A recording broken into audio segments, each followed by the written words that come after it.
guys, high speed.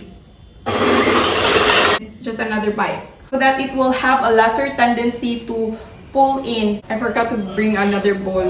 The reason for that one day, guys, is because your eggs might not be fresh and guys, welcome back to my channel. My name is Toni, and for today's video, I will be showing you how to make some Tres Leches cereal milk cake. Tres Leches, guys, means 3 milks. So this cake, guys, is actually made up of a sponge cake and it will be soaked in 3 kinds of milk. But we will have a little twist on it since the flavor of this cake is cereal milk. This cake, guys, was debated on where it originated. Some claim, guys, that this cake originated in Mexico. Others also claim na it came from Nicaragua, and also others claim na it came from Cuba. But either of which country, guys, I'm sure this cake will surely be a yummy treat. So I'm excited to bake and I hope you are, and so let's start. First thing that we will do, guys, is to mix all our milk. Okay, so I have here a liquid measuring cup, so use a mixing bowl. It's either of your choice. And again, guys, if you're new to this channel, all the measurements of the ingredients I will just put in the description box below, so i-check na lang ninyo, okay? In here, guys, I have here evaporated milk. We'll just put it in. And then the next one is our condensed milk. So we'll put it in. And then the last one, guys, is we need 6 tablespoons of fresh milk.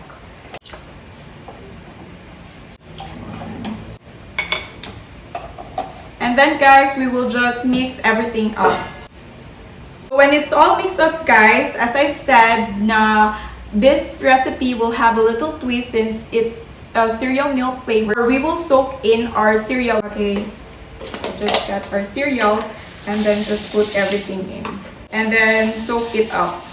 So when it's all soaked up, guys, we will just set this one aside and make our sponge.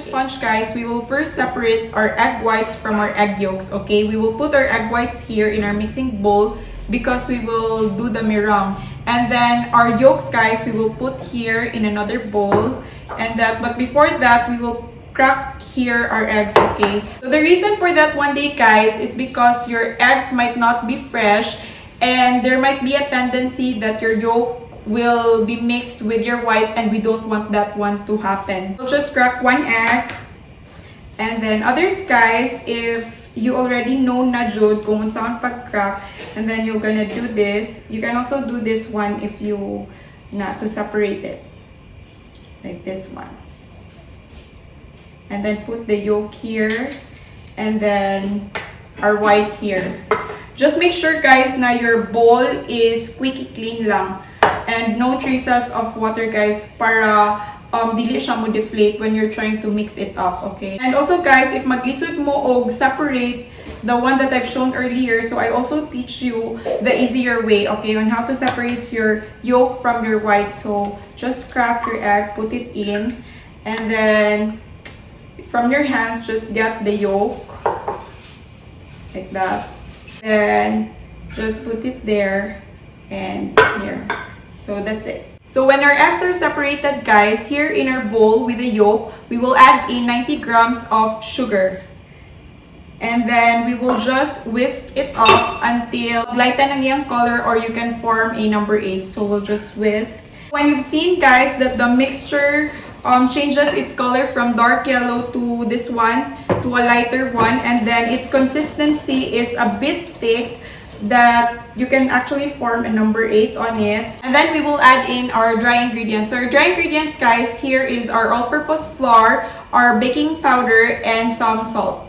So just put it in, and then we'll just mix everything up until it forms a paste. So just mix. When it starts to form a paste, guys, like this one, or when it's all combined, we will just add in 2 tablespoons of milk, and then a teaspoon of our vanilla extract. And then just mix everything up. So when it's all mixed up, guys, we will just set this one aside. And then we will beat in our meringue, okay? So we will beat this one, guys, in a high speed. And then when it starts to bubbles, we will slowly add in our 30 grams of the white sugar, okay?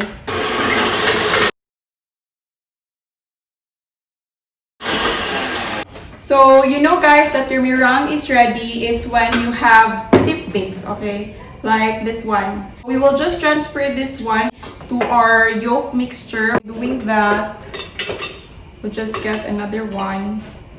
And then here. So you can do this one guys by batch. So first is you just do the cut and fold method.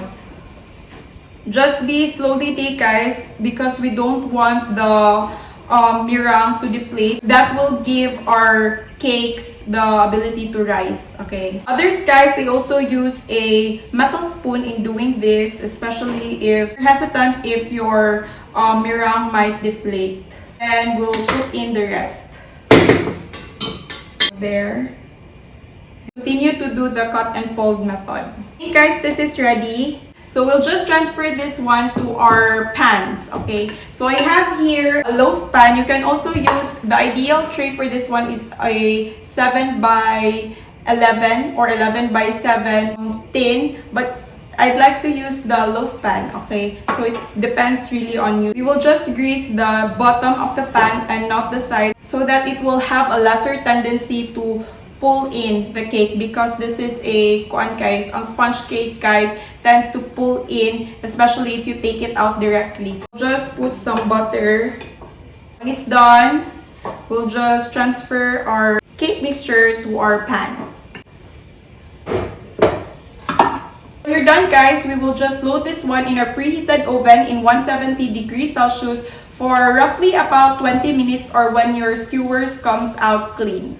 A little longer than a few minutes later. So now guys, our cake has already been baked and it has already cooled down, but it's still warm, a little warm when you touch it. So what we gonna do now is we'll get a fork and then we'll put some holes on the cake so that it will absorb all the milk in it because we will soak this one with our tres leches. We'll transfer our tres leches to a bowl. We will strain this one out because this has the cereals or the corn flakes.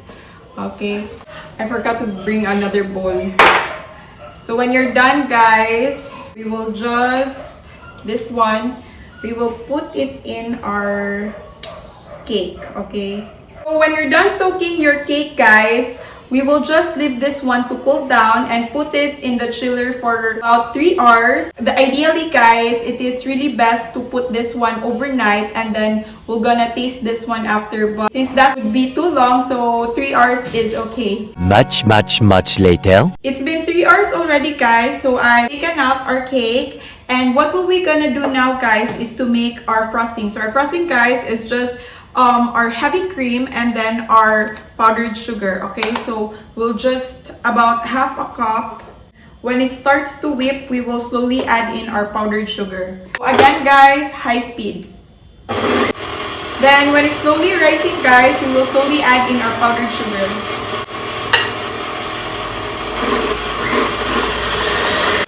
So when it's whipped guys, like this one, then we will just put some on top of our cake. So we'll just get our rubber scraper. So just dollop some. So if you have an offset spatula guys, you can also use that one to spread it out. So when you're done guys, we will then put our corn flakes or the cereals on top, okay? We'll put some on top. Be generous in putting your corn flakes guys. So there you have it guys, our tres leches cereal milk cake. Now guys, we'll have our taste test, okay? We will just use our spatula, okay? Then put our tres leches in a plate. So I hope this turns great. Wow. And then really feels like it feels like ice cream. And if you're a cereal milk lover guys, you'd surely love this treat. It's really moist and just another bite. Lamig kayo guys. Combination of the crispiness of the corn flakes, the whipped cream, and the cake, so heavenly and really moist and just like an ice cream. It feels like ice cream. It's like eating ice cream with a cake. A must try. And thank you guys for watching this video till the very end. I hope you enjoyed. And please do hit that like and subscribe buttons and see you on my next video.